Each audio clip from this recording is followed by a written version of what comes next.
So first we'll open up this Spotify app, and once that's open up, we are going to once that open up, you just search for the song you want to add. So I want to add espresso to my playlist.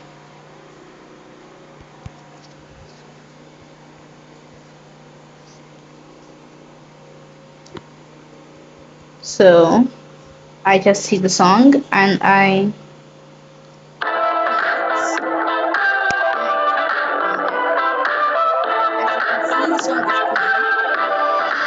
pause that, and you see a plus in a circle. Just click on that. That adds to your liked song. Now if you want to change it from adding to your liked song to a playlist, just press on new playlist. That's if you haven't gotten a playlist before.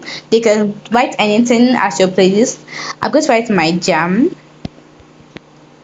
and press create. Now the song will be added to my playlist. Now to find, and that's it, the song will be added to my playlist. Hope you found this video helpful. If you did, don't forget to like, subscribe, and comment down below. Thank